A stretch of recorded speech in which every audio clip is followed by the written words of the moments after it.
Assalamualaikum sobat, kembali lagi dengan Novel Gibran Channel. Pada kesempatan kali ini saya akan bagikan tutorial bagaimana cara melakukan arsip atau kompres file dan ekstrak atau membuka file dalam format zip dengan menggunakan aplikasi bawaan Windows.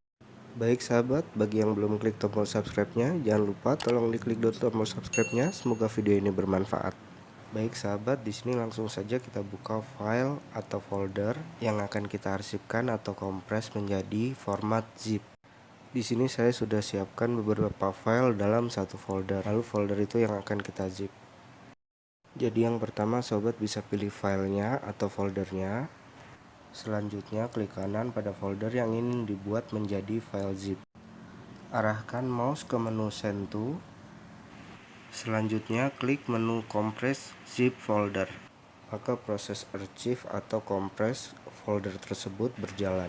Folder atau file hasil kompres tadi ada di lokasi yang sama dengan file aslinya dan sudah berformat zip. Baik sahabat, yang kedua sekarang bagaimana cara untuk ekstrak atau membuka file archive zip dengan Windows bawaan. Saya akan delete terlebih dahulu folder awal yang belum kita ekstrak tadi. Untuk melakukan ekstrak atau membuka arsip folder tersebut, langsung saja pilih, lalu klik kanan, arahkan mouse ke menu ekstrak all, lalu klik. Selanjutnya klik lagi ekstrak. Setelah itu akan ada proses ekstrak, biarkan sampai selesai. Folder hasil ekstrak ada di lokasi yang sama dengan folder yang berformat zip tadi. Iya, ini adalah hasil ekstrak folder zip tadi. Jadi secara otomatis dia akan membuat ulang folder dengan nama yang sama.